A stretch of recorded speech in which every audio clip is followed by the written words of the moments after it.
In the Pacific theater of World War II, survival relied on a single brutal rule. You had to exert lethal force against the enemy before they could use it on you. Desmond Doss voluntarily enlisted in the United States Army in April 1942. But unlike the millions of other men heading off to fight, Doss registered as a conscientious cooperator. He wanted to serve his country, but he absolutely refused to carry a weapon. His conviction was rooted in a specific childhood trauma. After watching his intoxicated father pull a gun on his uncle, young Desmond's mother intervened and told him to hide the weapon. Doss vowed that day he would never touch a firearm again. He was a soldier stepping into the deadliest conflict in human history, equipped with nothing but a pocket Bible and a rigid determination to heal the wounded. The military bureaucracy didn't know what to do with him. Instead of placing Doss in a medical unit, the Army assigned him to an infantry rifle company in the 77th Division. His fellow infantrymen viewed him as a massive liability.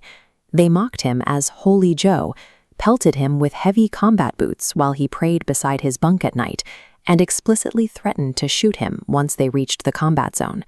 His commanding officers actively tried to force him out. They convened a hearing to discharge him under a Section 8, a military classification used to dismiss soldiers deemed mentally unfit for service. Later, an officer threatened him with a court-martial for refusing a direct order to hold a rifle. Doss fought the discharge. He argued that his religious beliefs as a Seventh-day Adventist, a Protestant Christian denomination, did not make him mentally unstable, and he refused to compromise his faith to satisfy the chain of command. Because he legally could not be forced out solely for his religious principles, the Army had to keep him. The very institution designed to produce killers could not break a man who refused to kill, ultimately deploying him as a medic to the front lines of Okinawa. In this photograph from May 1945, you can see American soldiers pinned down on the Maeda Escarpment. The troops of the 77th Infantry Division nicknamed this brutal stretch of Okinawan terrain Hacksaw Ridge. This diagram outlines the severe geography of the battlefield. The ridge sat 400 feet above sea level, capped by a sheer 40-foot vertical cliff. Waiting at the top was a network of heavily fortified Japanese caves, pillboxes, and machine gun nests.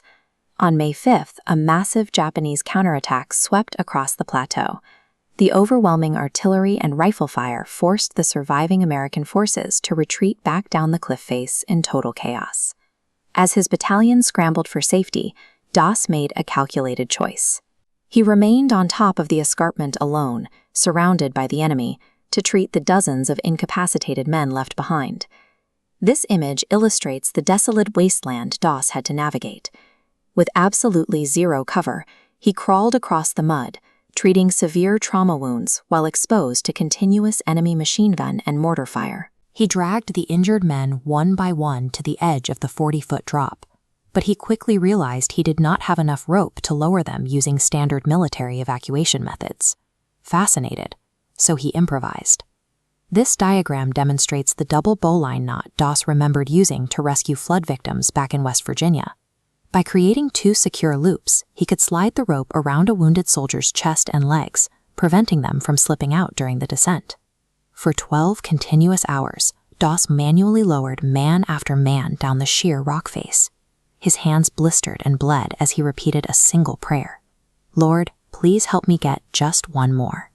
Lowering 75 full-grown men down a cliff by hand required immense biological endurance and precise tactical engineering, all sustained entirely by his faith. What happened later in his tour stretches the limits of believability so far that the filmmakers behind his Hollywood biopic actively omitted the events, fearing audiences would think they were fabricated.